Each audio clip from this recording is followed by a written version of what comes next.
live. Hello, this is Dylan, and this is the Truth Speaks Network. Today we're going to be talking about Fukushima and how severe it really is and what we can do to stop it.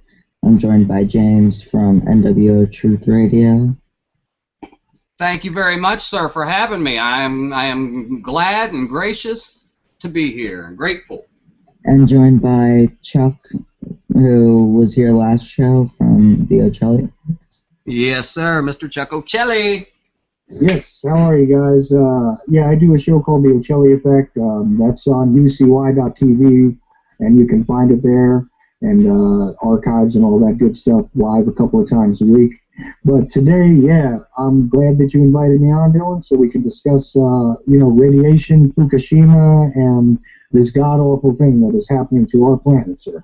Absolutely right. And I just want real quick before we go any further to let everybody know that NWO Truth Radio, UCY.TV, The Truth Speaks on YouTube, and Truth Emerges are all partner networks now. It is a big conglomerate, and we are all reaching out to reach as many people as possible.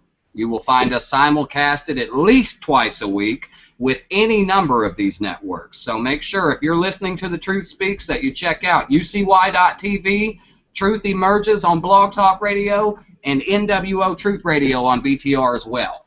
I'm also partnered with Mass Action Demand on YouTube. We're going to be simulcasting more often, but I've guested on a few of their shows so far and hope to be doing more with them as well in the future. Right, because, the more that we work together, the less likely it is we will all fall separately. So let's keep it going.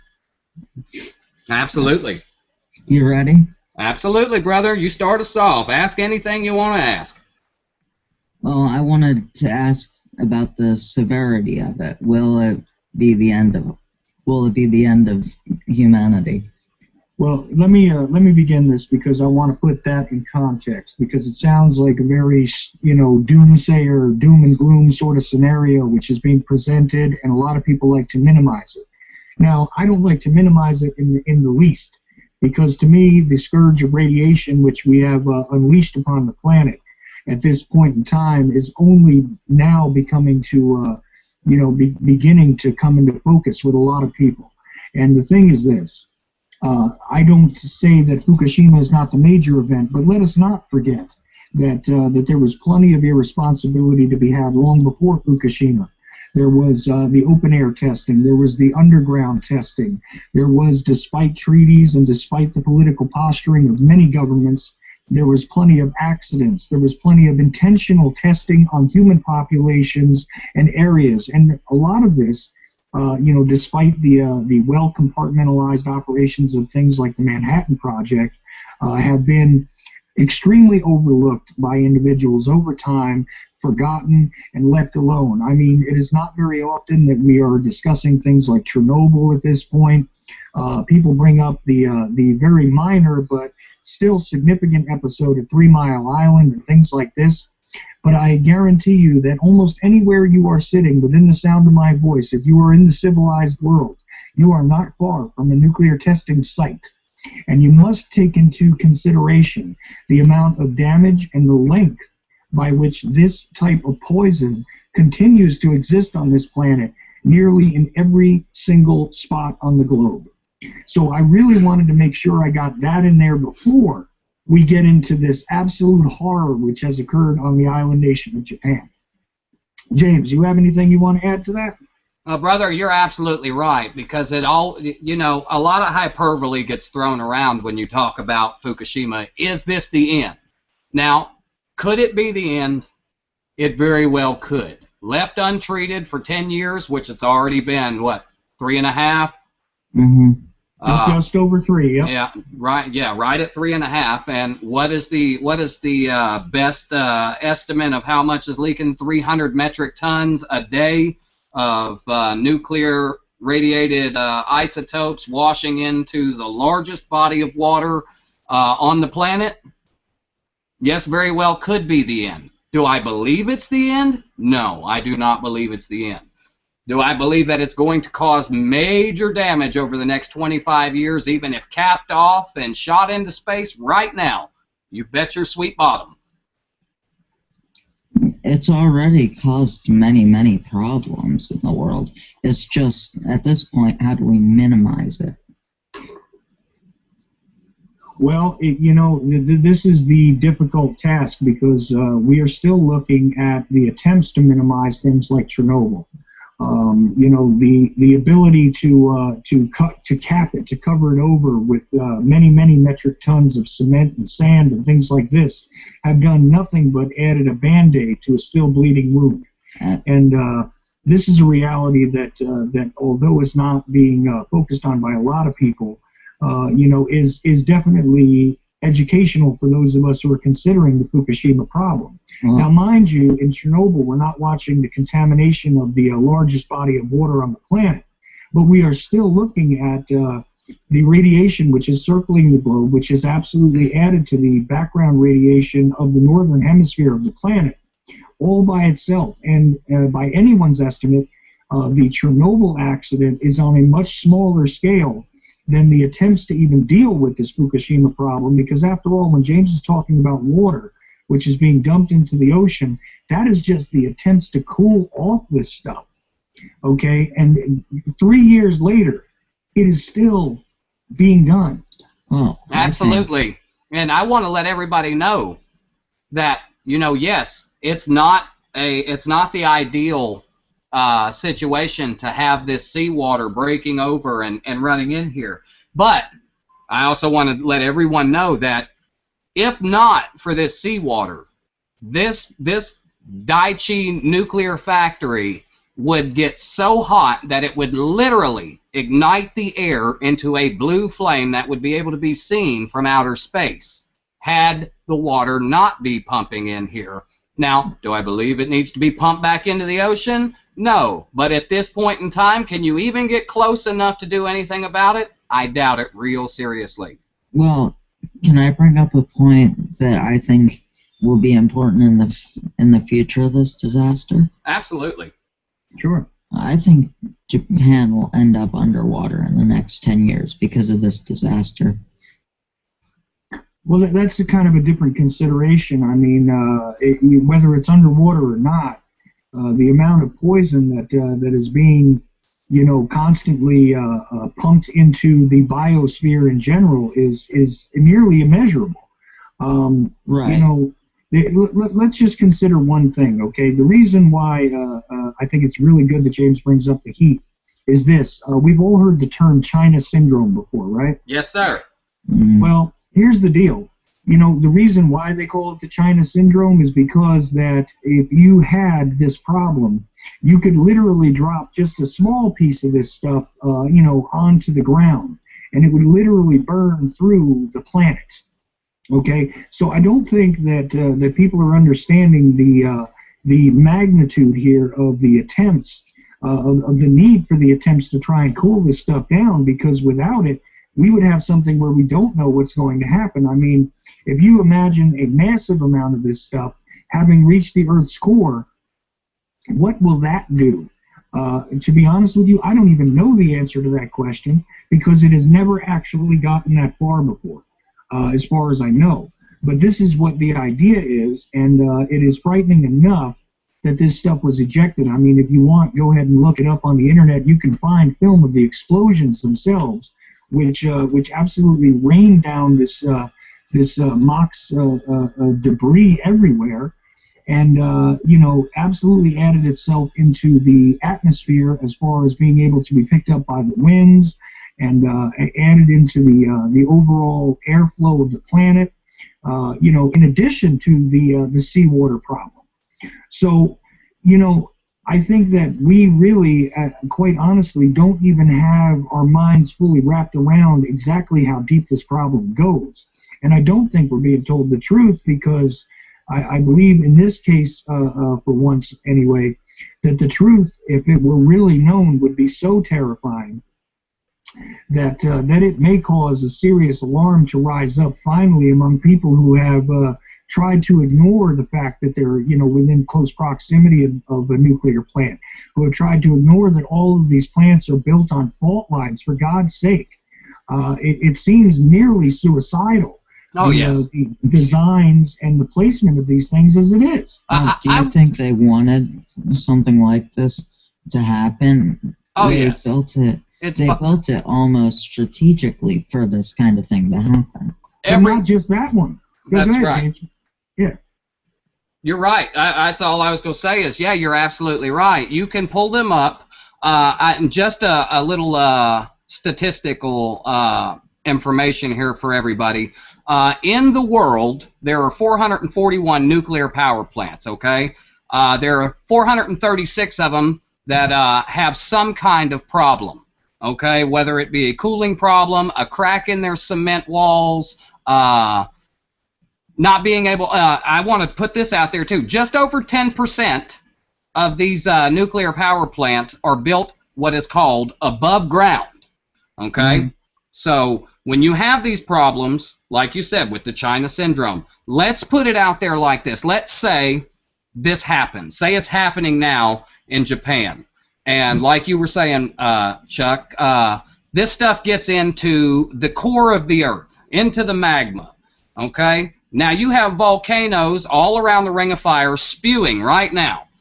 All over the world, you have volcanoes that are spewing, whether it be plumes or actually erupting in the ocean or on land. Say this gets down there, and it's so much nuclear waste that gets in there that when a volcano does erupt, it is spewing not only some of the hottest stuff you've ever seen in your life, but the most radioactive as well. Right. In addition to the problems with the volcanic, ash and the blotting out of the sun that we've seen described historically, we see the city of Pompeii being, frozen in time essentially by the eruption of the volcano, things like that. If you add into it now the contamination of this radioactivity, it is beyond reason in my mind to even imagine how much damage that could do. Absolutely. But this is what I'm talking about here, is that that's just one consideration too, James. There's many more things that we could think about here. I mean, look, once the seawater becomes so saturated with this radioactivity, you have massive die-offs of sea life, which we're now witnessing. Some of that is occurring on a mass scale greater than it ever did, as far as we know. And I think there was a statistic at one point that there was about 2 or 3% of the sea floor was covered with dead things, and we're now seeing that increase tenfold just in the past 3 years.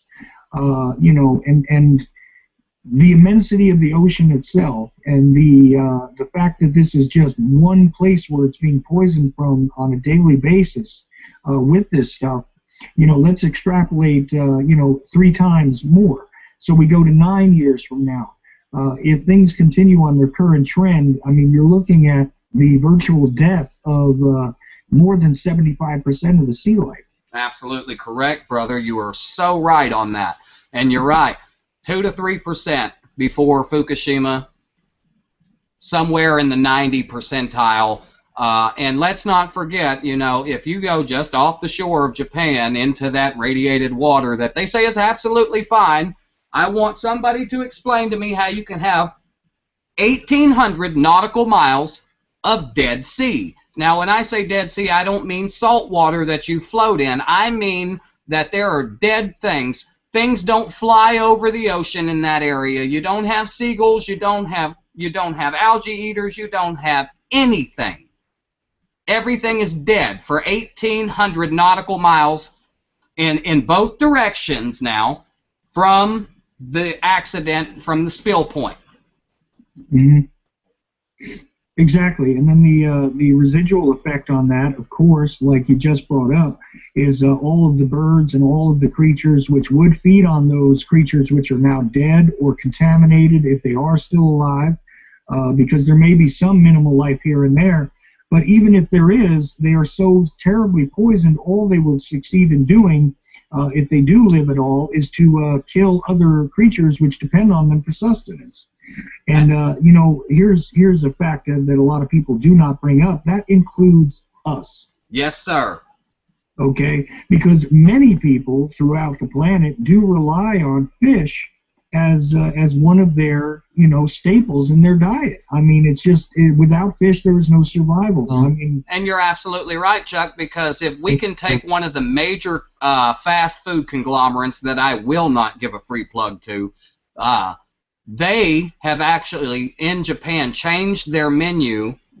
Instead of royales with cheese and things of that nature, they do squid, they do fish, they do salmon, and that is their major. You know what I'm saying? That's what's on their menu. It's not a typical American menu because it's a typical American fast food restaurant. It is actually so important over there, the sea life and the creatures that come out of the ocean, that it is 75% of what they ingest. Well, we can take it a step further, James. Rather than just food, it's affecting rain in California, nuclear rain, radioactive rain and snow. You have rad clouds. Yes. Food is something that people can easily relate to, and here's another thing. Just as an aside, because food is something that is distributed from nation to nation. So this means that those of us that have this foolish idea that that's in Japan and therefore is not going to reach us, even without the trade winds, even without the tides, my friends, it will reach your doorstep, and here is why. How many Japanese cars do you think are created that might have been contaminated by this stuff? How much milk and beef is exported from Japan into other countries? So when you export radioactivity, you don't just, clean it out. It's not something that you can spray and kill off like a virus, even. Okay, this is something that is being carried throughout.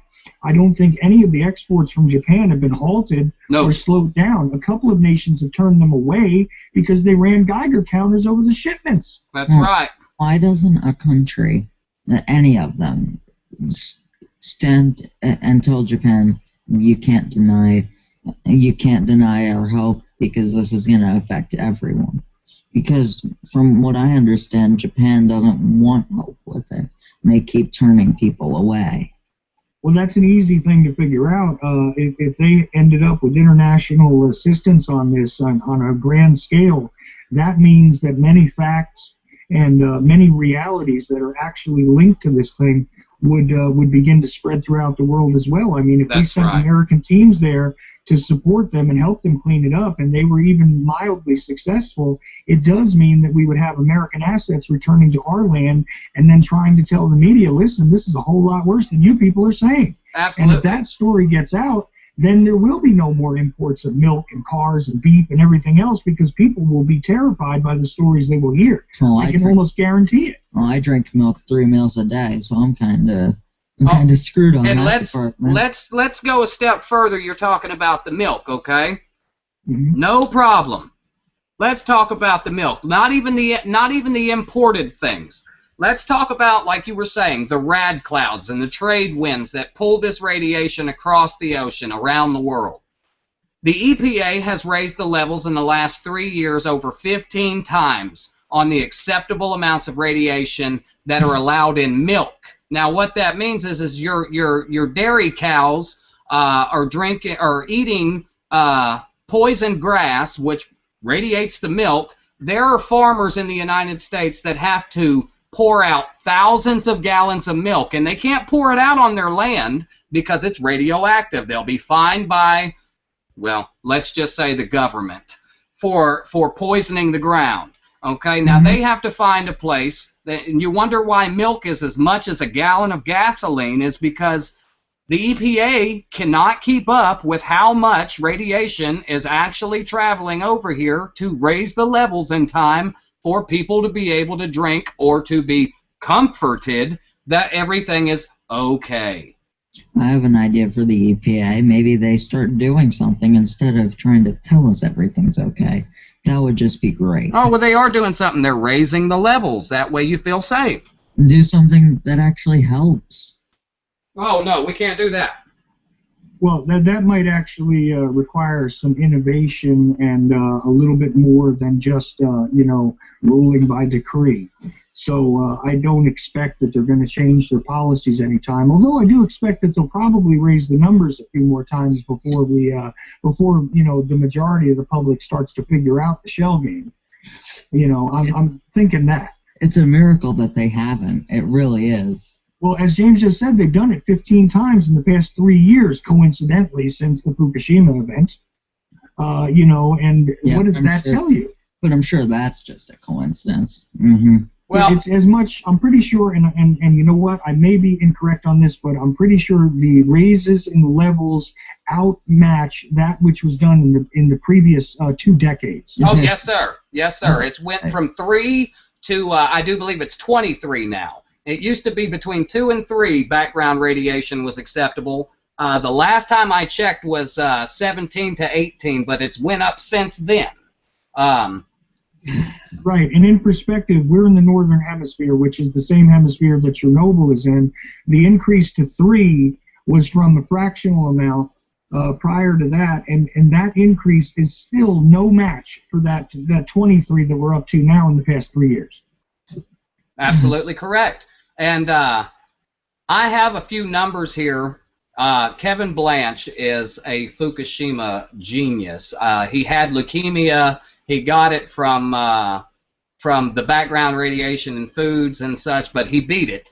But he keeps the closest eye on the Northwest and the Pacific Ocean as anybody else, because I do believe he lives in Utah. But there is only 40 let me read this correctly, okay? There's only a difference of 40 between the water that is on the coast of Japan and the water that is on the coast of California. It is 40. I can't begin to break down what this actually means, but it's not very much, because we're talking about levels in the thousands now. Right, and if you want to hear somebody rant about that, Kevin Blanche is definitely the guy to do that for you. He does a show called Post Ignorance. Yes. And that's also on my network, and you can catch it a couple times a week. But I'm telling you, this guy will fly at you with facts so fast.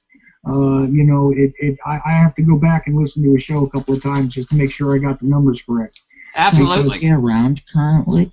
Because he might be a good person to bring on now if he's around. He would be an excellent person to bring on, but James would probably have a better shot of being able to get him on than I do. Well, Kevin is not currently. He doesn't accept the kind of shows like that. He needs a day's notice.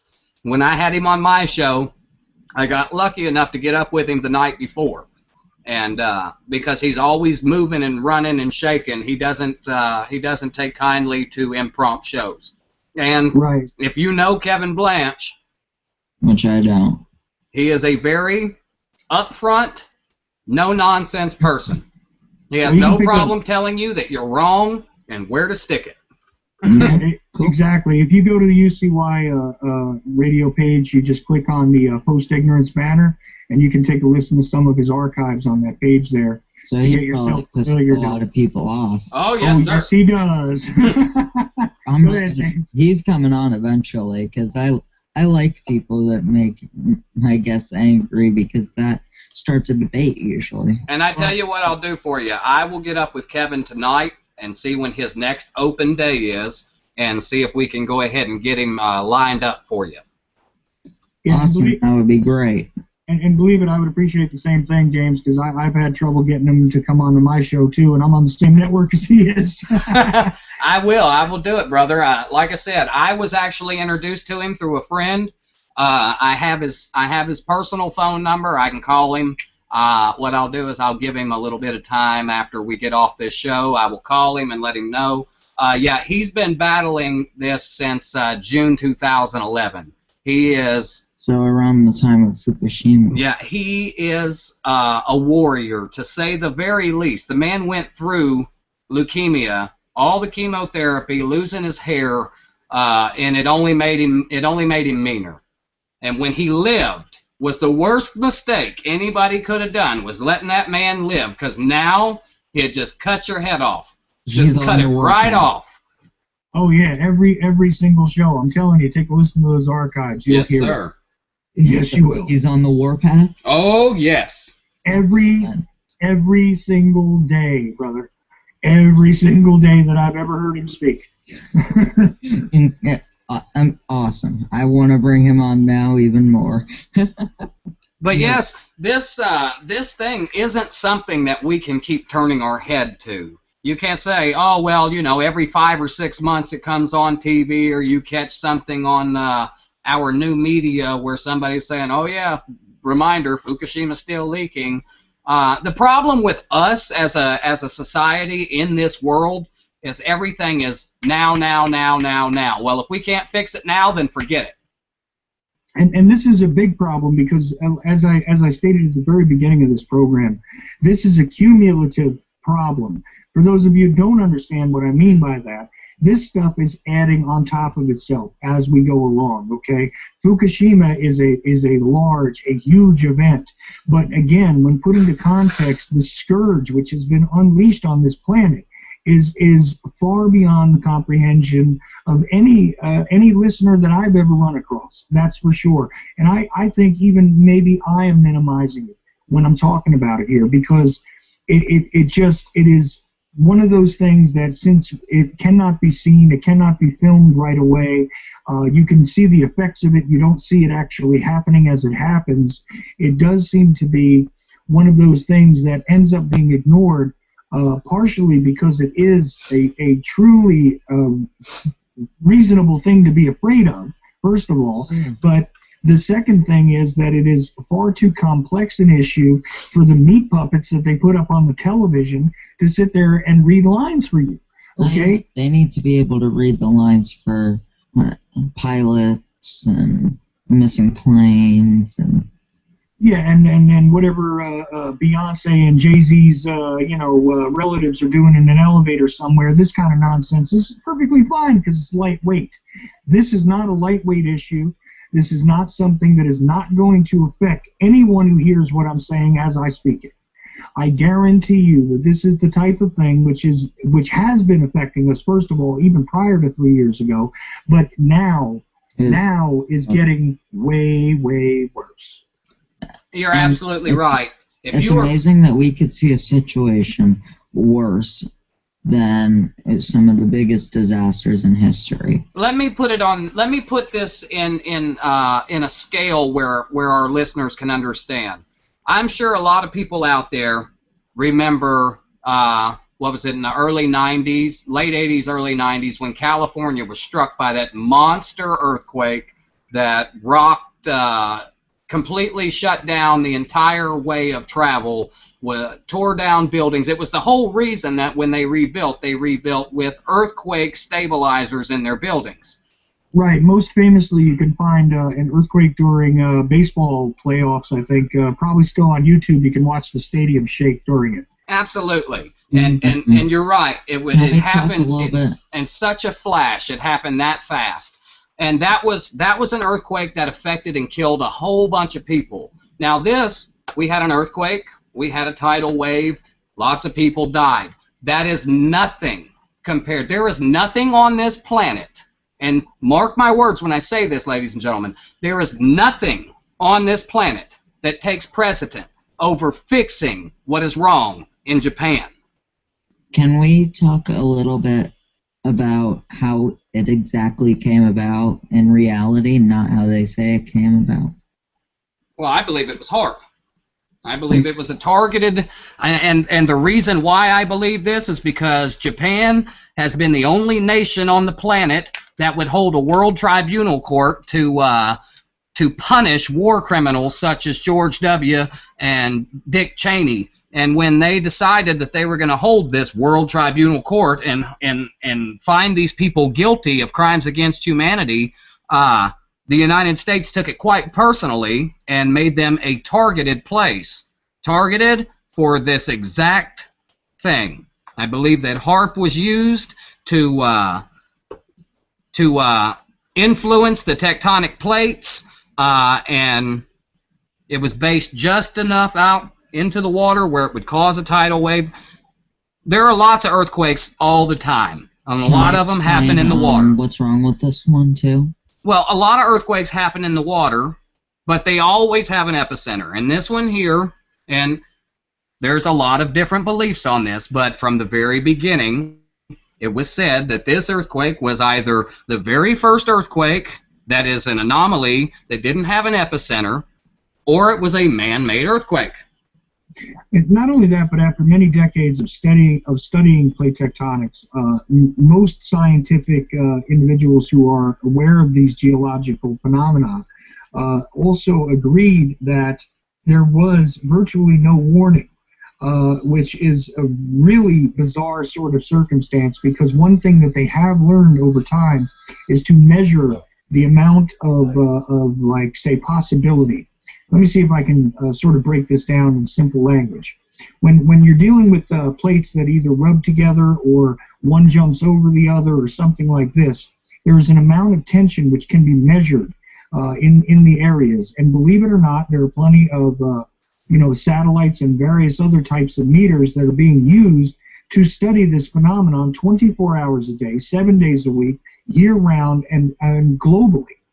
The thing is this is one of those strange circumstances where a massive earthquake occurs without those prerequisite tensions, which are normally very measurable. And this is something that I have never been able to put into context myself. And this is the only reason why I'm not going to argue, because, see, a lot of people blame things on HAARP, and I don't think that they're always correct. But here's the thing: I don't have a reasonable explanation for exactly how this thing happened without any warning. And without an epicenter. And without the epicenter, which is just one of the scientific anomalies here. But I'm telling you, it's even more significant that there was no prerequisite condition, okay? Because when something happens massively like this, they have learned at least to know that it's coming. And why were there no...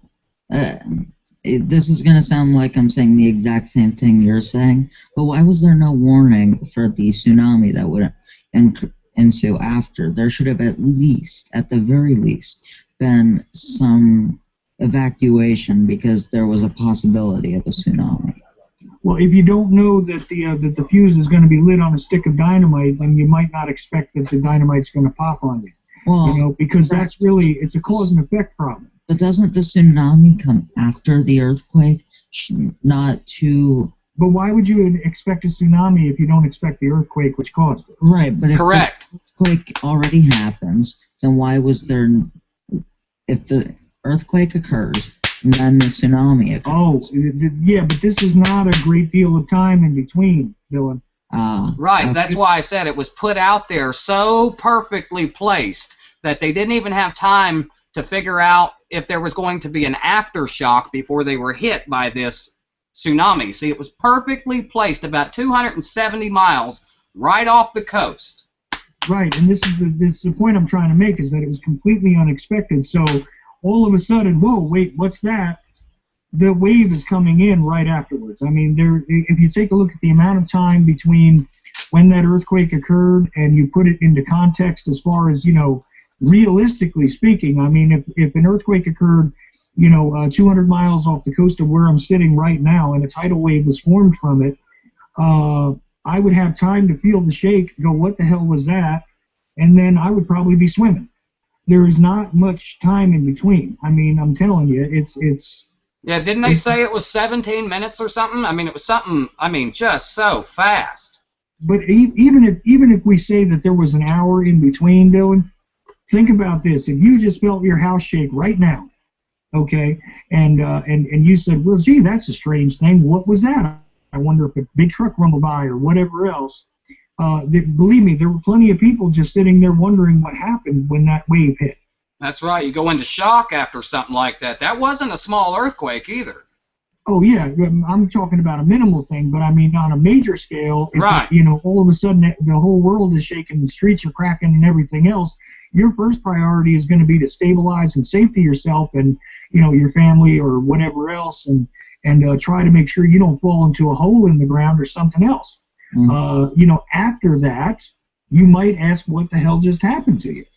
And when you're looking at something where there's even the 30-minute warning in between that shake and that tidal wave, and you're, even if you can comprehend that that was an earthquake, you're still going to wait for, well, wait a minute, there should be aftershocks.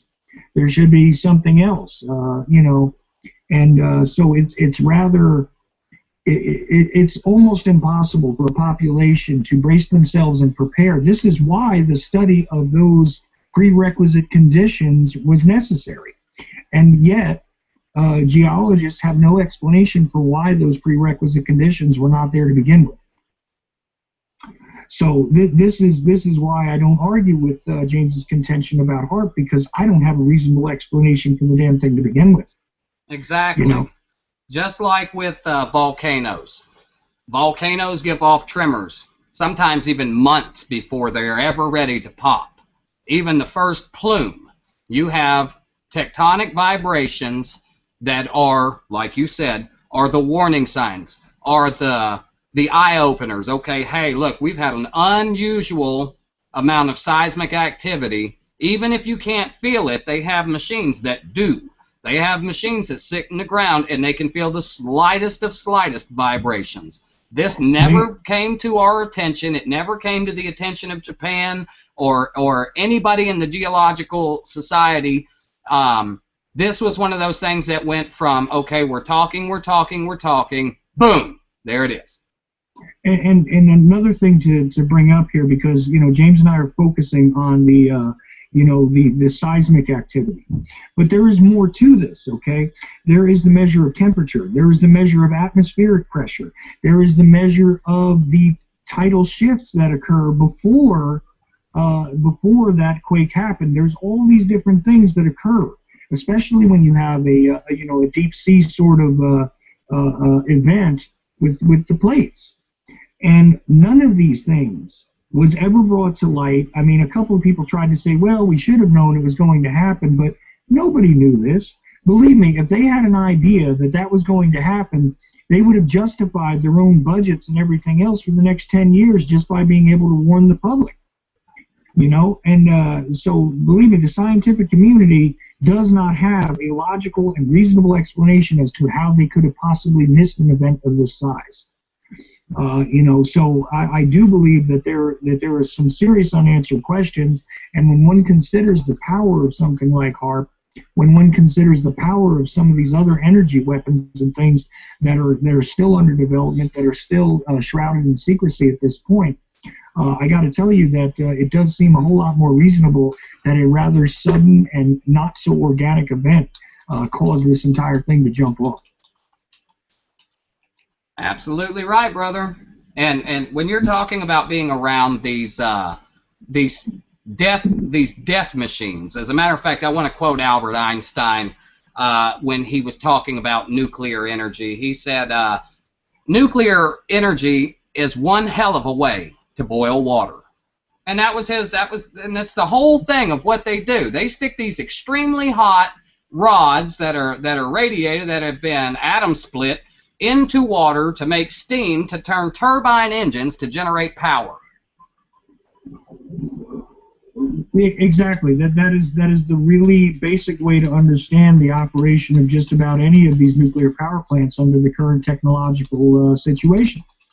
They do this with in chambers, and they explain to you that there's sort of advanced ways to look at this. But when you really break it down, yeah, that's exactly what they're doing. They're creating energy by boiling water. It does seem kind of, again, not to mention where they built these things, how they constructed them, the fact that most of them cannot even be brought fully online. I think there's maybe 15% of them at this point that are even remotely close to being fully operational, because this way of doing business, this way of extracting energy, is so extremely dangerous to begin with. It's again almost unimaginable to me that anyone would even want to pursue this.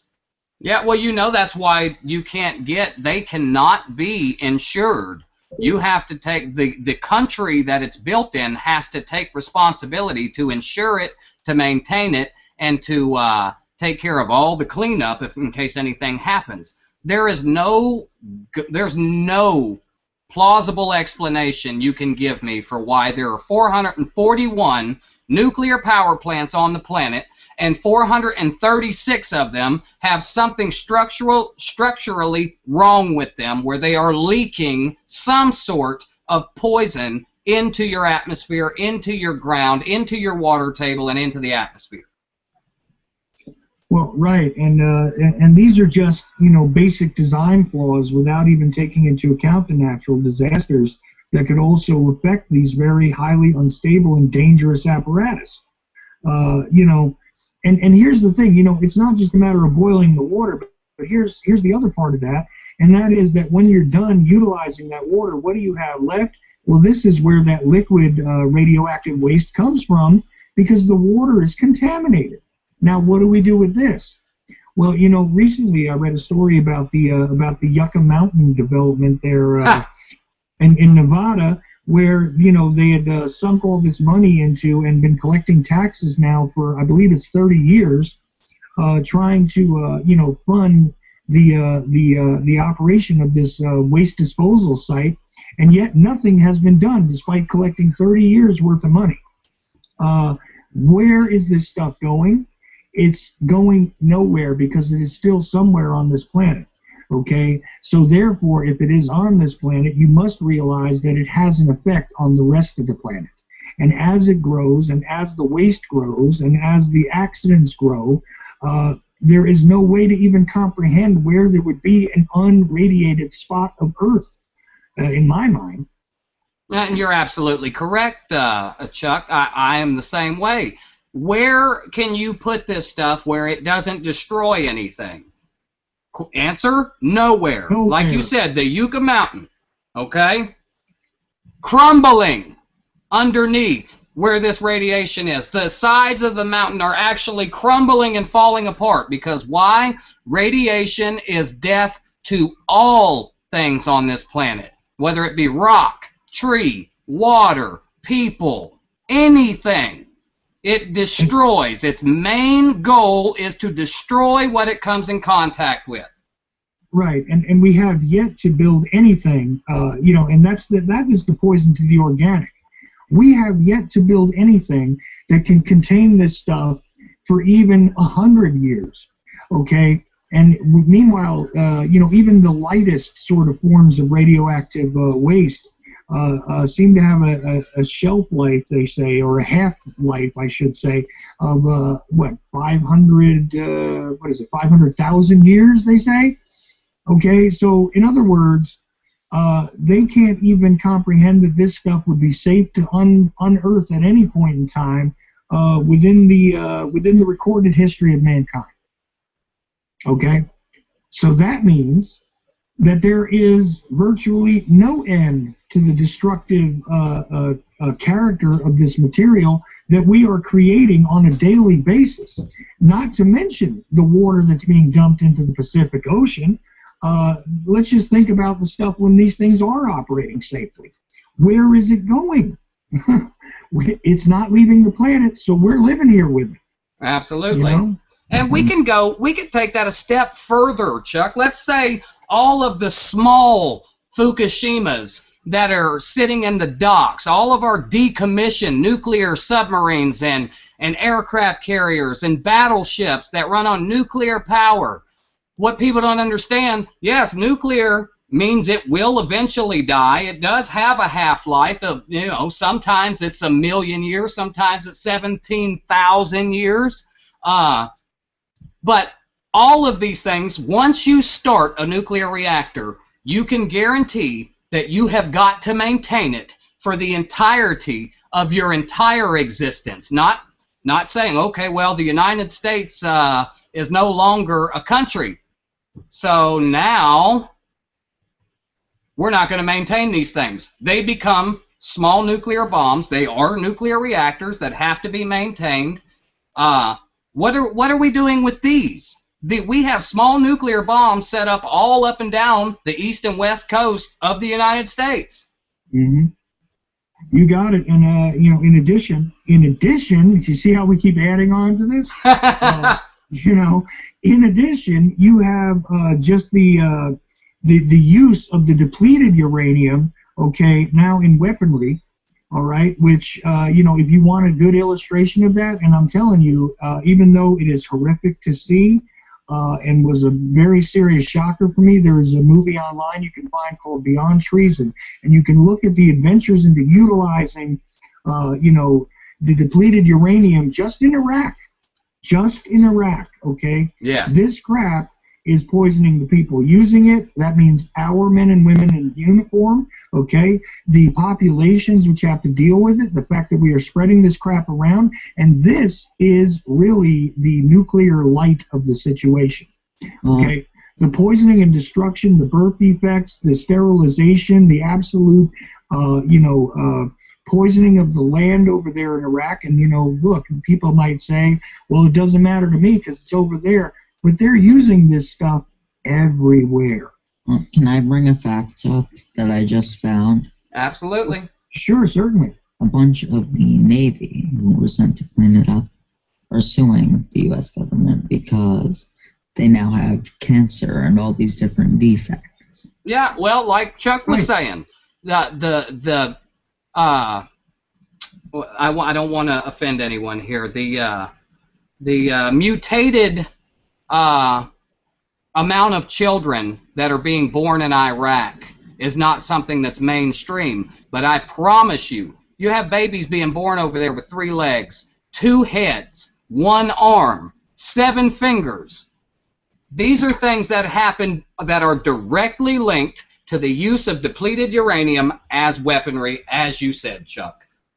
Right, and you can see, infants with baseball-sized eyes. Yes. Malformed skulls. Sometimes half-formed skulls. Half-formed skulls. Their insides on the outside of their bodies. All of these defects can be traced directly to the use of depleted uranium. That's why I brought that movie up, not because I support the people necessarily that made it, but it is a stark piece of imagery for you to understand the amount of damage that this can be done just in the aftermath of the use of this stuff. Okay, and I say again, this is the very minor, the lightweight version. Okay, this is almost like walking up to a tank and hitting it with a baseball bat versus the crap that we're talking about with these nuclear reactors. Right? That's an absolutely wonderful way of putting it too, brother, because that's exactly what it is. And this is the deal with it. Okay, so when you just take a look at the aftermath of the use of depleted uranium and munitions in a small theater of warfare in one part of the world. Now, if we extrapolate that and try to think about the volume of water we're talking about, which again is, say it again, James, 30,000? 300 metric tons a day. Excuse me, 300 metric tons a day. Okay, so do you think that they were spreading around 300 metric tons of depleted uranium in Iraq? Oh, no. No, probably not. But take a look at the result from just that. Now extrapolate that on a daily basis going out into the ocean and think about the effects on the biosphere. Even if we don't kill off all of the sea life, what are we doing to their offspring? What are we doing to their progeny?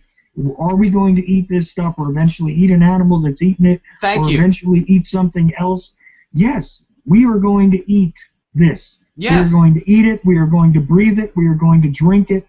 This is the reality of this stuff if we do not find a solution to control this poison. And you're absolutely right. That was the point I was going to make. The EPA can raise the levels, and now it's okay to trade these poison radioactive crab, lobster, Japanese salmon, all of this stuff. Now the United States, the EPA, has raised these levels to where, okay, it's okay now, and then you eat it. Let me tell you, they have taken Geiger counters, Geiger meters, Tesla meters, whatever you want to call them, over the people that the Army, when they were first testing these nuclear weapons and they made them dig foxholes and put on the special glasses to see the effects on these people. You can take Geiger meters and go over their graves right now, which they've done, there are videos on YouTube on it, and see that these people are still hundreds of times more toxic than the EPA has even raised any level to in the past 100 years. Right, and all you have to do if you want to do a search on it is look for the term atomic soldiers. Yes. Yes, Thank you. and you will find that absolutely. But you know what? The crabs and the lobsters, James, and I hate to cut you off, but here's an important thing to understand about crabs and lobsters, which I don't know about you guys, but I love the taste of a crab or a lobster, okay? I enjoy it myself. But I'm going to tell you something. I will not and have not eaten one since Fukushima because in my mind automatically I extrapolated the idea that there would be all this dead sea life. Right. And I still eat it, but... Well, I would not make that decision if I were you, sir, and I'll tell you why. Well, Yes. I haven't learned about the disaster until really in the past couple of hours. Well, you may not want to put another crab leg in your mouth after I say what I'm going to say to you. Here's the deal. Those types of creatures, okay, are scavengers. Yes. They eat, and this is just natural fact. Look it up. Look at the behavior and the feeding habits of crabs and lobsters. What they do quite often is eat dead things. That's right.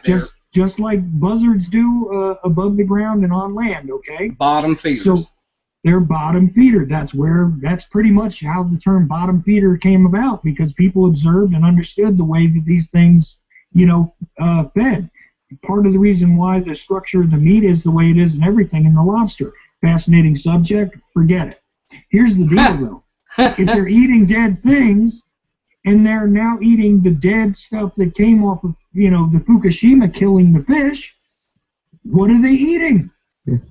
They're Radioactive corpses. Exactly. So you know the term, you are what you eat? Well, so is the damn lobster, and so is the crab. And if you eat them, welcome to Fukushima, brother. Yeah, absolutely correct. I'm so glad that you brought that up.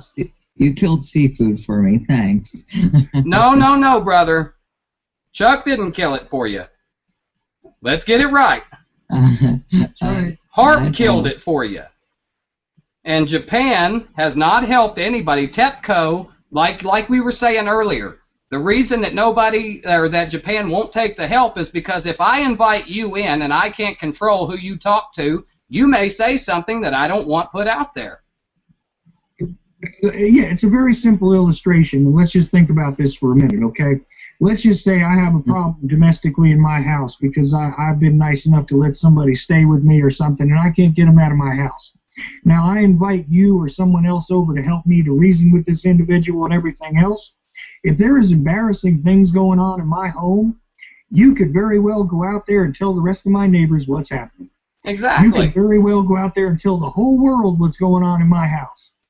And this is exactly why they have turned away the help, regardless of the fact that they have no idea how to control it themselves. And I want to bring up another point that was very, very well scrutinized in the beginning. When this first happened, the evacuation point was 6 miles. And then there was a voluntary evacuation after the 6 mile point to 20 miles, or to 12 miles, excuse me. And there were people at the time who were evacuating going as far as the other side of Tokyo, because at one point in time, these people were told the truth, and then it was tried to be covered up. Now, it has been scrutinized a bunch because you can go back and look at videos. When they were pulling people from these evacuation points, so to speak, the only protection that these people had were your run-of-the-mill drugstore brand face masks and latex gloves. Now you tell me the most dangerous substance on earth says, oh wait, latex, never mind. Even Hitler knew that you had to have 6 feet. Then yeah. Well, Hitler knew you had to have 6 feet of concrete, at least, between you and any nuclear blast, because it penetrates. Radiation penetrates everything that it touches. As you said, the China syndrome. It is so hot that it burns into you. If you were hit with a cloud of radiation, it would go straight through your body. Now, it would attach to everything that it touched, but it would go straight through you as if you were an apparition. Precisely right. And here's the thing. I mean, if suddenly a tidal wave of urine were to fall over the coast of any country, you'd want a hell of a lot more on than some latex gloves. Damn, Skippy. You were so right, Chuck. I love the way you put things.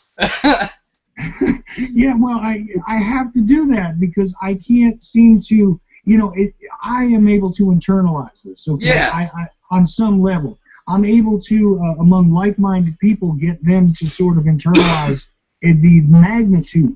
And I keep using that word, I know, I'm sorry. No, that's the word you need to use, brother, because that's what it is.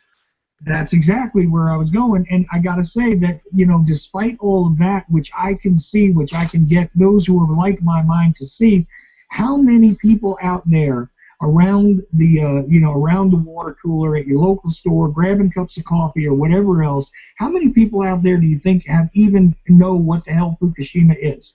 I told this story, I think, on your radio show, James, but it might have been on Dennis Ford's show. I don't remember which. But I got to say this. I went out and I found somebody who was just talking to a perfectly nice person who was telling me that they understood there were things wrong with the world.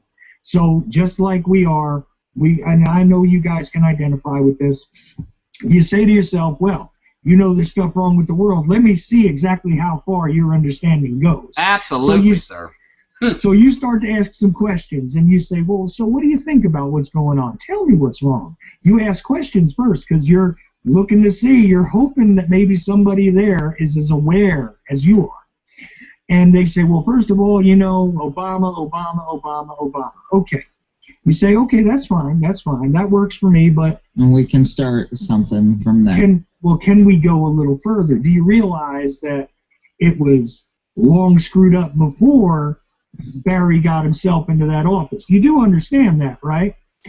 And they didn't understand that. So I said, well, okay, we still have a starting point. Now, I just listened to them for a little while, tried to understand where they were standing at, because that's a very important thing. All of us love to talk that you're listening to right now, but yeah. some of us out there that are doing the same thing don't really listen. And I urge anybody, even if somebody's wrong, listen to them. That's right.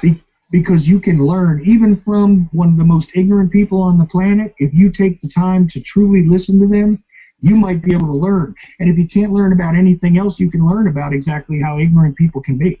Well, okay? and Chuck, you're absolutely right. Most people out there are just waiting for their turn to talk. They're not actually listening to what you have to say. They hear the key points, and then they block out everything, because as soon as they hear the key point, they say, oh, well, I know something about that. I'm going to say this. They block out totally everything else that you had to say, good, bad, indifferent, just so they can say, wait, it's my turn, and this is what I want to say, so that I am the center of attention now.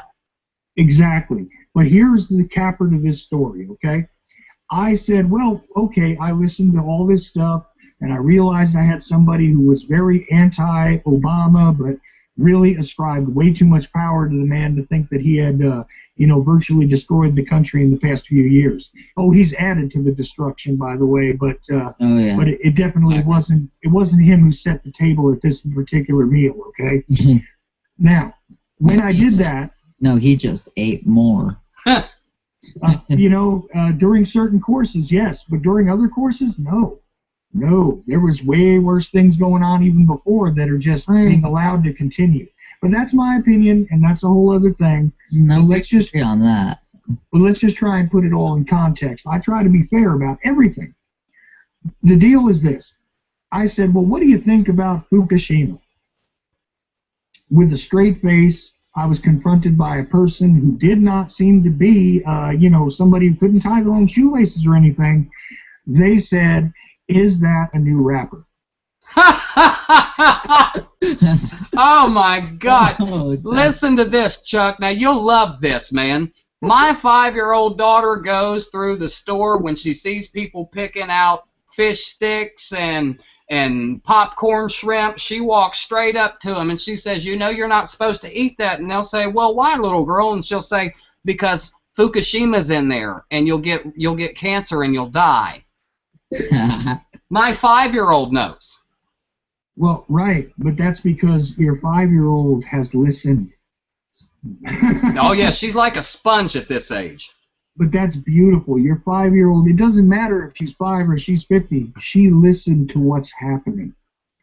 You see, and this is the problem with a lot of people, that they are simply not listening, not paying attention, and not understanding that the world around them, regardless of how long they spend looking down at their Angry Birds or Candy Crush or whatever, does not go away.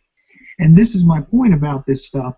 This is my point about the Fukushima deal. And even though I am not a scientist, and even though I am not, a professor of whatever the hell I'm supposed to be in order to be qualified to be an expert on this subject, I'm going to tell you one thing that I understand unequivocally, and that is that the scourge, that this is just the very tip of the spear on, okay, is absolutely inescapable, is absolutely out of control, and until we have a way to put it at bay, just temporarily keep it contained, we are not going to begin to save most of the life on this planet. And every day that goes by, there are nuclear plants which are providing power to some places, and I guarantee you, if you're in the borders of the United States, you're not very far from a plant. Okay, and also you're just by deductive reasoning, you're probably not that far from a fault line either. Oh, you're absolutely right, brother. See, me being in Memphis, I sit right on top of the largest fault line, the New Madrid fault line. I thought we sat on that. And well, it runs the entire length from up and down the United States, in the central part anyway.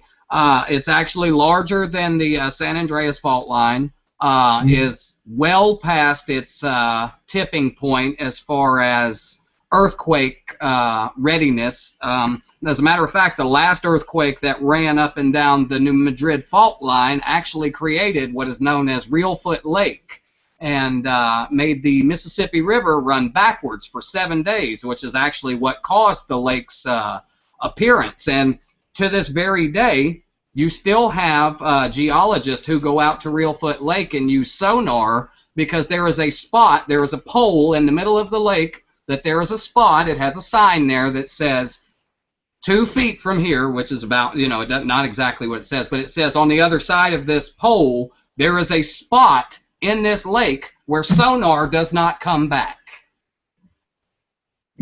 There are very, very strange things that happen when you deal with fault lines. And as much as we've studied, and I mean us as a civilization, geologists, physicists, thermodynamics, all of these things, we still don't have any better way other than looking for epicenters and looking at basically what I like to call the drag marks of the tectonic plates, the rise and the fall.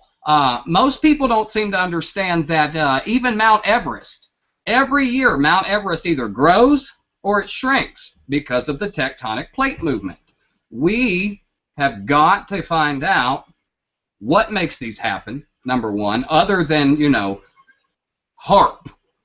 How does HAARP affect a tectonic plate to the point where it can cause a massive earthquake on a grand scale? And if this is possible, which I believe is more than possible, why would we allow something like this to exist?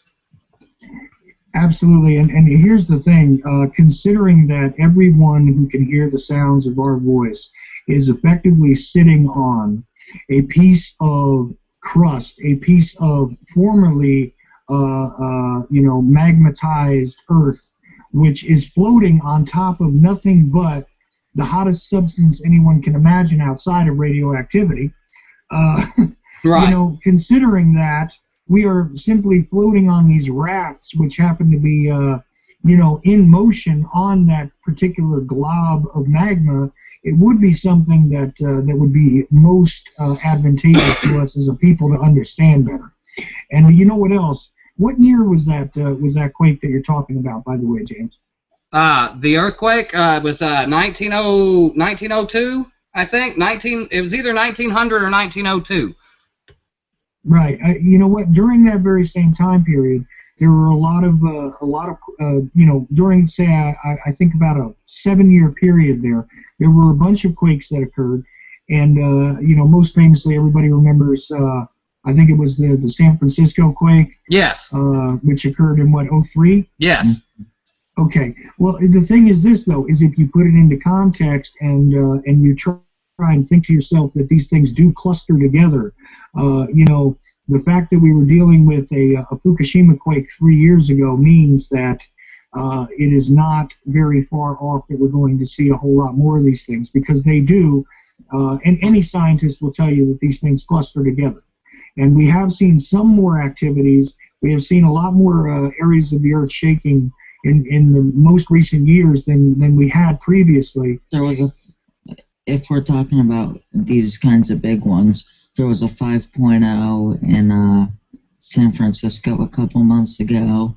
There was a big 6 or 7 in Well, there was a 7.3 or a 7.6 and then a 7.3 within 2 days of each other in the exact same place. If I'm not mistaken, it was the Canary Islands or right there in Indonesia. Yeah, you're correct. Right. And if you put this stuff all into context, and again consider that, find me some nuclear power plants that are actually not on these fault lines, okay?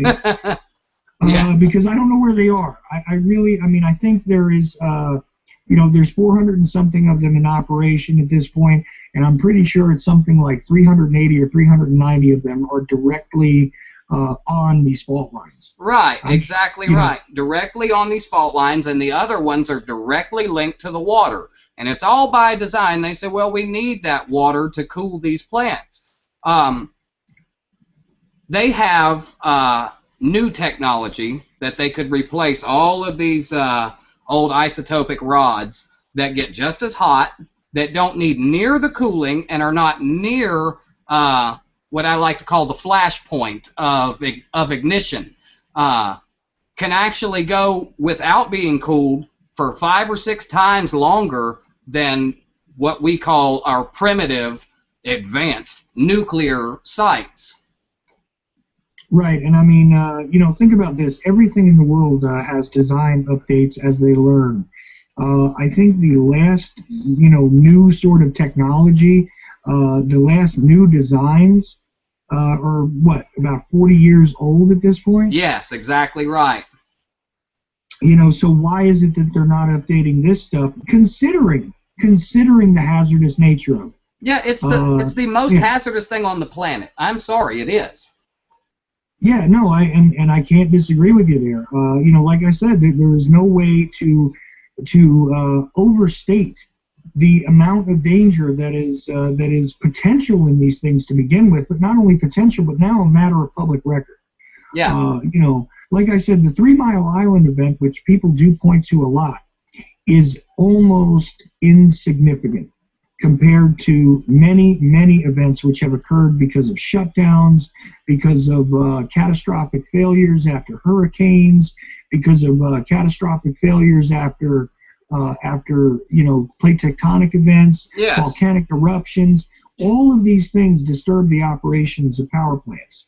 And it is just absolutely frightening to me that we have the potential for 400 Fukushimas in the next any time. So where is it that there is no alarm to change this, to contain this, to shut these things down, to do something? The fact that there has been absolutely no action taken of any sort of significance here is a serious red flag to me. It seems as though it's being intentionally allowed to happen. And, whether it is HAARP or it is simply a strategic fait accompli here, that they're allowing this to go on, I don't necessarily know. But I challenge anyone to prove that that they do know exactly what the logic is behind all of this. Oh, and it's by design. To me, maybe at first the design flaws were strictly because we didn't know enough. But at this point in time, with every accident that we've ever had, whether it's stated on record or was not stated on record, tell me why these places don't have their own power supply to keep them running. Say we had a major grid failure. Then you turn what is a once prosperous nation into a nuclear wasteland, a radioactive minefield, basically. Exactly. That's what happens if there's ever a grid failure, which pray to God there won't be, because we're not prepared for that. Well, there's all kinds of things that can go on with a grid failure, and people do focus on, well, I'm going to have to feed myself, I'm going to have to find water, I'm going to have to find energy, I'm going to have to... But you know what? If you really put it into its proper context, none of that is going to matter if all these power plants blow. That's right. Give it 3 days, and everything will be so hot that it'll ignite the air. It'll be, I compare it to a fuel-air explosive, which it's really more devastating than that, but you can get people to understand. A fuel-air explosive, what it does first is it sprays an aerosol, and then they ignite the aerosol, which turns the air into 1,800 degrees, which literally sets the air on fire. That's what's going to happen times 1,000 when this happens. Give it 3 days, no water, no power. You won't get back in there. You won't get with the destruction zone for just one of these is 150 square miles around it, and that's the fallout. That's just the initial problems. Mm-hmm. And you know, anybody who doesn't believe what James is saying, let me tell you something. There is something now that they call a Hellfire bomb or a Hellfire missile, but this was originally what was dubbed the Hellfire bomb. Yes. The fuel explosive over the air and literally setting the atmosphere on fire in a particular target area. That was initially what was nicknamed the Hellfire bomb. Correct. And if you think about it, and you imagine for a moment, you know, being in that particular, you know, square vicinity where it is being targeted, you know, to describe it as hellfire is not an exaggeration. There's no hyperbole involved there. So this, and this, again, would be a hiccup compared to what would happen if all of these plants, and we had a serious catastrophic failure of multiple sites all at once and everything else. As far as the biology, I mean, the planet will survive. It may glow, but we will not. Oh, absolutely correct, brother. It may be the night light of the galaxy, but you won't be here to see it. That's it. Unless you're in space. Well, see, that's where it gets real fuzzy, actually, Dylan, because when you ignite the air at thousands of degrees, you also ignite your ionosphere, your atmosphere, which can literally burn it completely up and leave you totally exposed to not only the solar flares of radiation, but to any object that comes into the atmosphere, because it will not have anything to burn up against. So say you live and you're in a cave and all this happens and you die anyway, because there's nothing to keep the oxygen in. Number two, the oxygen was all ignited, so if you do have anything, it may be carbon dioxide or what do they call? I can't think. Venus is covered in this gas that I'm trying to think of. I can't think of.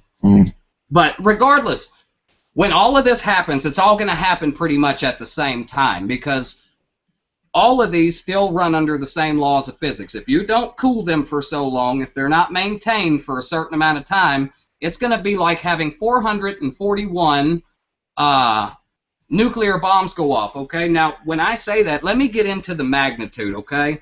In Daiichi, one of the towers held, and this is for each tower, they hold 250 kilograms of plutonium, okay? Now, the bombs that were dropped on Hiroshima were 2.5 kilograms. So each tower is like having 1,000 Hiroshimas go off. In addition to that, there was storage, which was also piggybacked onto each of those towers, where I'm telling you now, if you believe statistically that they're telling you the truth about the amount of stuff that was stored there in spent fuel rods, you're out of your mind, because the fact is, we don't even know the full extent, the actual magnitude of the additional crap that was there as waste being stored. You're talking about the functional amounts of stuff and the purported amounts. I guarantee you this, it's even larger than what you're stating. Oh, absolutely right. That's just, like you said, that's just the usable amount. That's not the waste, like you're saying. That's not the storage. That's not the isotopes. That's the usable, still functional amount that could be ignited on the what I call the initial explosion. Right. Yes, you're absolutely right. It could be 10,000 times that with the storage and the water tanks that hold all this poison, and God forbid it ever happens. But you know. Oh, I know. I just wanted to make the point that as large as the numbers you're going into are, they are likely much larger. Oh, yes, sir. You're absolutely right, and you did exactly. You hit the nail on the head. What I was talking about was the usable amounts. Yes. Yeah, exactly. Go ahead, what is the actual likelihood of something like that happening? Well, on a long enough timeline, everything dies, brother. So it's not when, or it's not if. It's a matter of when. Okay. What's the likelihood for in the near future? Well, really, it depends on terror attacks, power consumption, things of this nature. I mean, I really can't give you what you would call a definite answer on that, but I can tell you that it's hard to quantify because, you know, there's a whole bunch of factors that could feed into that. Right. You could have one serious human error. You could have a security breach. You could have a random act which impacts the area. You can have a natural disaster. There are literally hundreds of scenarios by which any one of these things can be set off. Well, yeah. I mean, the way you're talking about it, all of them at once. Well, he's talking about, okay, but he's just now illustrating for you what happened at the one plant. Right. And he's going to tell you that if there was a catastrophic, let's just say you were bringing it up earlier, the grid failure, etc., something like that happens, we only have, about a week before this would happen? 5 to 7 days, depending on people's will to live and stay there until the very last second. Right, and that's assuming that people are going to stay there and try and keep the diesel generators running and everything else. 7 days. So, just this is the horror that could be unleashed at any time. Yeah, and Dylan, this is what the problem is, and he's describing for you what just happened at the one plant, and I really, really want to hear hear you finish that, James.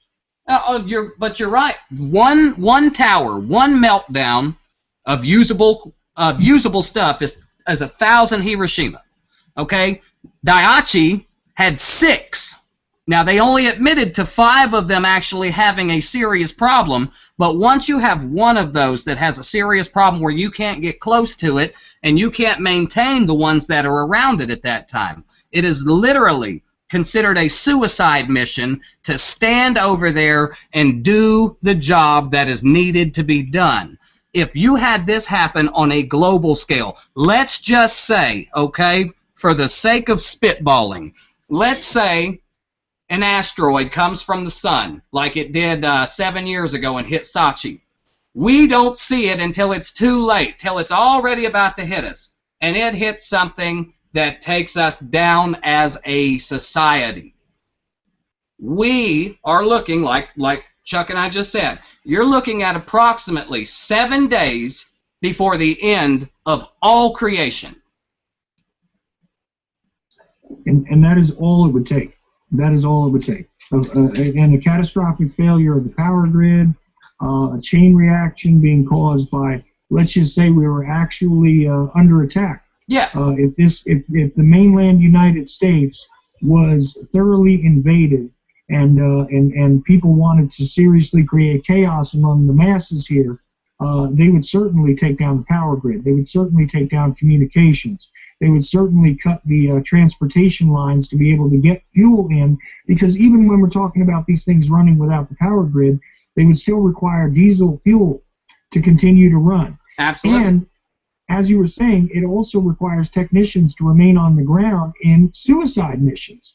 Let us not forget that, again, when people forget about Chernobyl, and you were looking at the films, because there are films out there of them trying to contain it, Yes. of them putting up the cement and everything else.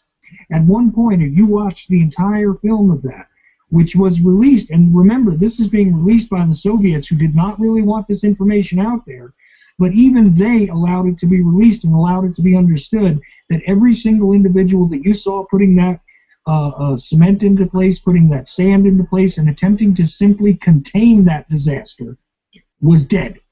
Absolutely. At the time you were watching that film. And what people don't seem to realize, the Soviets didn't wait at all. When it happened, they made the decision right away. Not only did they call in every person that was in their military, but they called in 25 million civilians.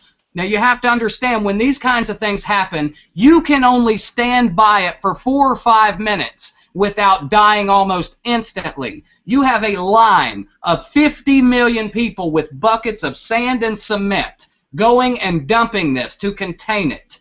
And like you said, when this was released, you can bet your sweet bottom dollar that, if not all, 99% of them were dead at the time it was released. And that was to contain and to keep mankind from having this kind of problem that we have right now on the shore of the Pacific Ocean. Which is something that the Japanese government has unequivocally not done. Absolutely. They have not even attempted to put the Band-Aid on the bleeding wound. That's right. And like we said, they're just going to let it bleed out. Well, Russia jumped on it within hours of it happening. They said we'll take everyone if need be. Russia didn't wait 24 hours before they called the executive decision to pull every person, reserve, active duty, civilian, to bring themselves and to help control a global problem that just happened to happen on their soil. Well, can I make another point about this? Well, let me just address one thing that you brought up earlier, okay? Because you were talking about the guys in the Navy who had actually gone there to help, to assist when this first happened. Mm-hmm. They did not realize that they were dealing with this type of nuclear situation. Well, this was recent. Well, they're recently filing the lawsuit, but I'm telling you that there was a ship full of seamen that were American seamen that were there. Yes. Okay, that were there at the time of the disaster, that offered to help, that were turned away after getting near it. Okay, after they were turned away getting near it, the entire vessel became ill. Yes. Okay. This is a true story. It's being suppressed right now, but I guarantee you, if you search for it, you can find the testimonials of individuals who were on there who were complaining that they were not being informed, that they were showering with contaminated water, that the entire ship was contaminated. Foreign ports, which had never ever in history turned away United States registered military vessels, turned this ship away. There was no port for this damn ship. And because it was so radically hazardous to allow into any sovereign nation, this thing had to travel an additional 7 days with an entirely radiation-sickened crew for at least 7 to 10 more days in order to find a port that would even accept them to land. Exactly right. And we're not talking about the communists or the Muslim radicals that we've been taught to fear. We're talking about our own citizens could not come to their own home and be treated for a sickness that they had no intention on getting. They were not even informed. There were guys above decks without even the simple little breathing masks that we've all gotten accustomed to seeing people put on when they go into hazmat type situations, stuff like that. Nothing. They were out exposed, and they went through what they described as radioactive clouds. Yep. Okay? The entire vessel, the entire crew, all contaminated, and that is just from being in the proximity. That's right. The proximity of that plant. They never got close enough to do one thing to help, and every one of them ended up with radiation poisoning. And some of them now with leukemia and everything else, radically advancing cancers and dying. And these guys are some of the people that are joining in and trying to sue TEPCO and all this. right They're now. actually suing us, the government. Well, they may have included us, but it is TEPCO's fault. That is exactly who should be addressed in any kind of civil suit or criminal suit. It should be TEPCO because TEPCO had the unprecedented knowledge and did nothing with it. Can I bring up a point real quick? Sure. Russia, I believe, offered to take every Japanese civilian to Russia until they got it cleaned up. And Japan turned them away. Well, you know why they turned them away, don't you, Dylan? Of course, yeah, they didn't want the story. Well, they didn't want the magnitude. You see, some of these people were hundreds of miles away from the site, never even felt the tremor. And if you were to take these people, what Russia was going to do was analyze each and every one of them, find out, proximity to the accident, severity of the problem, and then what they were going to do is release it to the world and say, if you have been within 1,000 miles of this since its occurrence, then you need to be checked out for leukemia, for radiation poisoning, for bone marrow problems. And nobody wants to be told that they can't handle their own problem. Well, they can't, and I think there's a point where we need to say we don't care if you think you have it under control. You need help. Well, see, that's where there should be a bottom line, but there's really not. I know, and that's the sick part.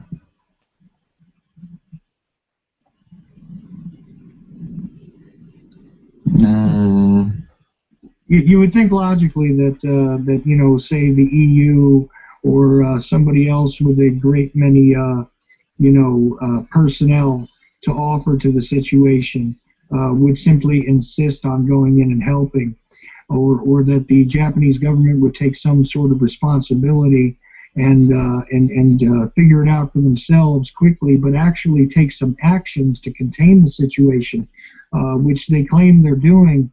But as we can see, it's not being contained in the least. It's being, if anything, spread. Absolutely right. The seawall that is supposed to separate Fukushima from the actual ocean has been damaged ever since the first day, and radiation levels have been so high that you can't pull a ship up beside it and do it with a robot to repair it because the radiation is so high and so hot that you can't get close enough to it. It melts, it burns. These things are beyond human comprehension. That's why I look at it like a biblical scale, because when you get down to it, we're going to need something other than what we know and what we have become accustomed to clean this up, so to speak. There is no cleanup for radiation. There just isn't. If there was, they would give you a pill instead of a lead vest and tell you, okay, this pill's going to clean the radiation from your system after this X-ray. Right. And that's the smallest amounts of radiation, just enough to see to the bone. You have to wear a lead vest. You got it. But, the thing is that this is not being done. And, I say again, the fact that the aftermath is not being dealt with, with any sort of responsibility, with any sort of regard for the damage that is just being cumulatively gathered here by the initial event. The initial event was one thing. The initial problem, you could even understand that there'd be a disaster, there'd be a trouble, there would be a malfunction. You could say, gee, you couldn't have foreseen this. But the real criminality here, you can attach plenty of criminality to the irresponsibility of placing these things where they are, operating them the way they do, utilizing older technology, and tampering with things that you don't know how to control. We could talk about that, and there's criminality there. But there is no way to excuse in any way, shape, or form, even if you had full faith in the nonsense and you thought that these things were all a good idea in the first place. You can't say that there is not a criminal element to the way that it is simply not being handled with the amount of severity that is required. So I don't know what else to say about this, except that it just seems as though we have definitely opened, or at least begun to crack the lid on Pandora's box. And I agree with you 1,000% on that, my brother. This can very well be the extinction level event. Now, do I believe that every soul on the planet will die? No, I do not. Do I believe that a third of the people will die in the next 25 years by some leukemia or cancer? I have very little doubt. And it absolutely it parallels the fact that we have seen 600% increases in cancers previous to this event. We have seen the increase and the absolute proliferation of cancer throughout our society. People are getting sick, people are getting weak, and all this is going to do really is sound the death knell for biological life on this planet. If it is not controlled, if it is not contained, if it is not dealt with properly. Yeah. So I can't disagree with you there. And I want to say one thing to anybody out there who believes in stuff like evolution. If you believe in evolution, then you better hope to God that it's true. Because without evolution, without us evolving into something like a cockroach that can withstand such high levels of radiation, everybody's is in a ton of trouble.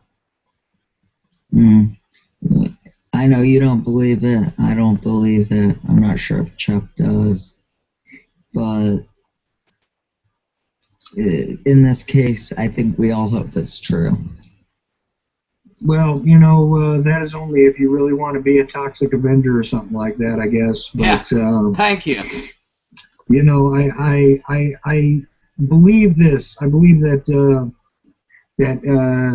see, evolution to me is a more complex subject than simply saying I believe in it or I don't believe in it, because it seems to me as though there is a possibility that both things are actually correct in a way.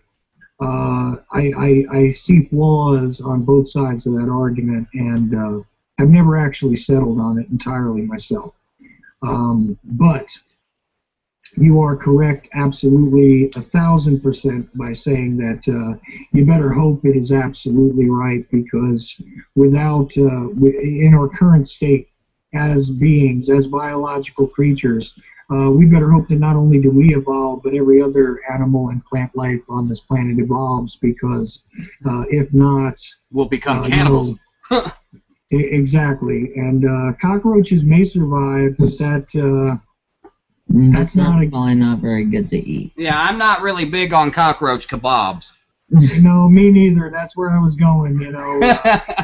If we don't have deer and cow, and we don't have vegetables and things, I mean, I guess I'll have to become a cockroach guy, but not something I'm looking forward to. So absolutely, brother. let us hope that's correct. Assuming we live long enough to see the effects. Yeah. See, but that's the thing. We are seeing the effects now. The long term, the biggest effects. Well, they're only going to grow. They're only going to grow larger in scale as of this point. It's only going to get grander. Yeah, just as people say that the universe is constantly in a state of expansion and contraction. Well, that just implies to me that movement is always in play here, and therefore, if movement is constantly is the constant in the universe, and that is what happens, movement. Well, here's the thing: once you begin to start an action, it doesn't seem to stop until another force comes in its way and stops it. Absolutely right, sir. The law of inertia. That is exactly what it is. That's what I was breaking down to, the law of inertia. And here's the deal. If there's nothing that's going to stop the proliferation of this poison as it spreads, then what do we expect it to do except to continue to spread and consume until there is nothing to consume? So just from a logical standpoint, forgetting even the biblical ideas, which, by the way, are not exactly out of sync here. You can find plenty of justification for that, and I guarantee you can examine it and realize that this could be precisely that type of extinction event.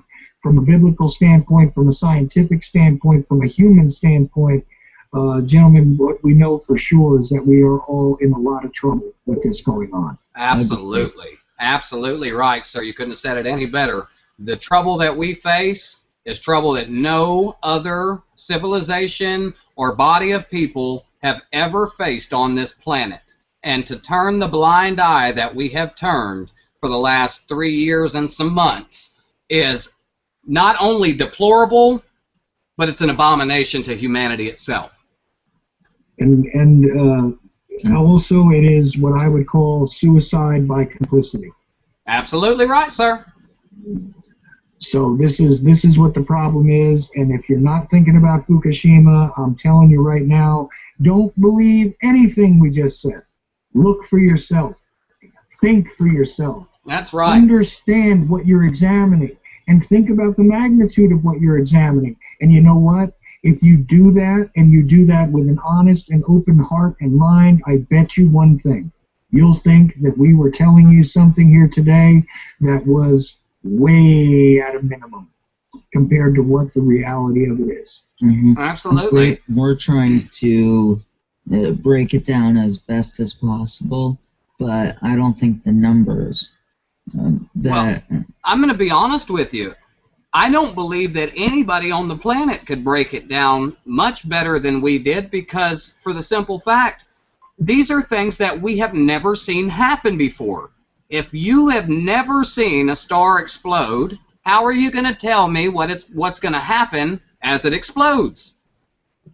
Well, precisely. It's very much like if I told you that the planet Venus was made out of bubble gum, and I've been there, you really don't have a good position to argue it, because you've never been there and you've never seen it.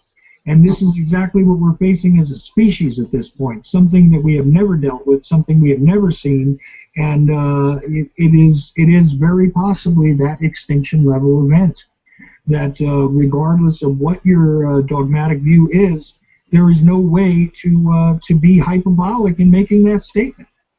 That's it. Oh. Yeah, I don't know. Can we break it down any more than that? No, I think we've pretty much hit all the nails. I think that anybody out there who considers us whack jobs, more power to you. We're basically going off of the laws of physics, the laws of thermodynamics, and these things don't lie. Inside this universe, there are certain laws. As Chuck was saying, we are constantly expanding or contracting, which means we are constantly moving. And if something is on the move and is not stopped, then it will continue to move. And inside this little globe of ours, just because it goes around one time doesn't mean it's going to stop there. It can go around thousands upon thousands of times until everything on this planet is completely and totally encapsulated in this Fukushima radiation that not only have we seen, like you were saying, with depleted uranium, the smallest effects of these kinds of actions, warping humanity itself. It's not just humanity. It is the ocean. It is the sea creatures. It is the biologicals. It is the vegetation. Everything dies from radiation. Oh, James. Yes. I wanted to break one other thing down before we're done. What can we do about it? What can our leaders? In my personal opinion, the only thing we can do is we have to do what the Russians did with Chernobyl. But on top of that, it has to be maintained. See, Chernobyl hasn't been maintained. Chernobyl has been buried and forgotten. And if you, like I said in the beginning, you take aerial pictures of Chernobyl now, and you see that this tomb that they have encapsulated it in is crumbling. Therefore, is releasing more poison, more toxins, which is therefore spreading it across the globe. You got 436 out of 441 reactors that have some type of structural failure, which means they're leaking some type of plutonium, celsium, uranium. All these things are poison to everything. And if this is happening on such a large scale, and it's happening on such a small scale everywhere else, the first thing I would do if I was, supreme leader of the world is I would pull all of these rods and I would shoot everything into space on a collision course with another planet in another galaxy, and would never use it again. That's me personally. But what can we do here?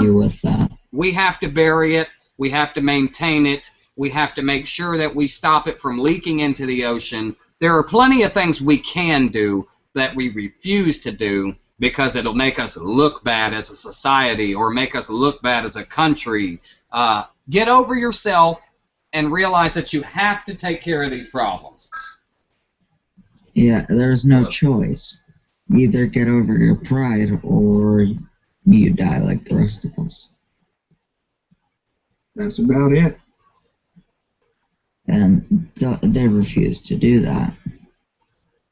Well, thus far they have. The hope that we can have here is that that those who have the ability to even begin to fight this tide, this atomic tide that's kind of whipping around the planet at this point, will begin to at least take the bucket brigade approach that should have been taken at Chernobyl. Like you said, if you continuously maintained it, you might be able to contain it, at least temporarily until someone innovates the proper way to actually deactivate or reverse the process.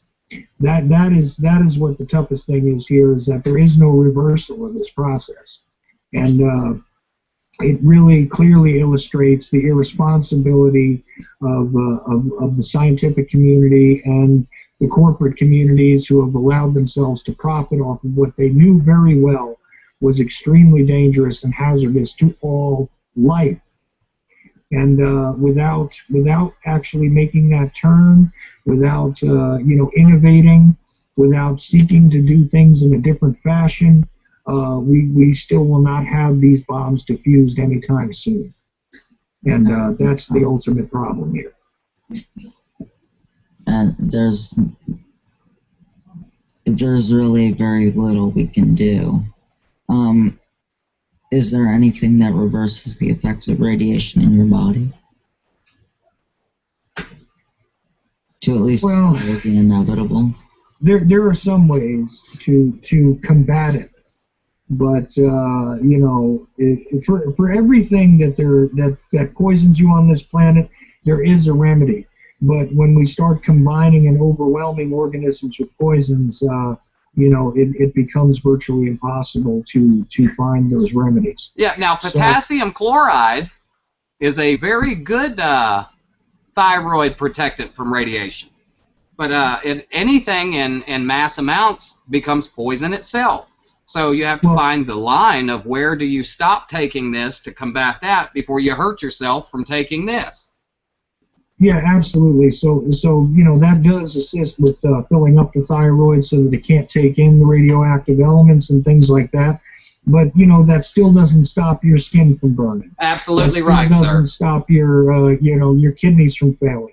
That still doesn't stop your digestive system from becoming so heated up that it feeds upon itself and things like this. Right. Which happen through exposure to this kind of stuff. The deal is that realistically, because of the high intensity of this stuff, it is at this time something that we are not capable of controlling. And that is obvious. I mean, as you watch the background radiation, just the background radiation throughout the globe rise. That is the reason for it. All right, guys. You guys can keep going. I'll be back. Well, Oh yeah, Dylan, honest and truly, I think that we've pretty much hit all the nails we can possibly hit. I hope that we have ignited that thought process in somebody out there who is listening to go and investigate these things for yourself. I'm not a fear monger. Trust me, ladies and gentlemen. If I could feed you. Sorry, I have to go. Okay, brother. I'll call you back in 20. Okay, brother. Well, you know what? We could just close this out then, James, because, you know, I think that we pretty much covered it. You know what I'm saying? Absolutely. See you guys. All right. Absolutely, Chuck. More than happy to close this out. Ladies and gentlemen, if you didn't learn anything, you did learn that radiation is bad. You did learn that there's nothing being done about the spread of this mass contaminant that will consume the planet, consume everything that breathes air, consume anything that depends on food to stay alive. You will not beat this thing without total immersion into something that will, and like I said earlier, we have got to keep, like I said, Chernobyl was buried, and a lot of people died in the process, and that is probably the major deterrent for keeping people away from it, to keep it contained. But there are other ways. There are other ways to continue maintaining. We do have robots. We do have these things. We have helicopters. We have massive planes that could dump things on top of these things. We're not utilizing this because one nation has decided that it will not look incompetent in front of the world. And for that, the entire world population, men, women, children, fish, all things are suffering. And when will we finally say we've had enough? When enough people out there do the research and believe what we're saying. And that's the only way that we're ever going to get global attention on this. You have got to bring it to the attention of every man, woman, and child who has ears to hear. These things are poison. These things are bad. With all that being said, for Dylan, for Chuck O'Celli, for James Impending, this has been The Truth Speaks. And yes, it was on Fukushima, a very unpopular topic, but a topic nonetheless that you cannot and should not avoid. With that being said, I say God bless you all, and we'll see you next time. We are out.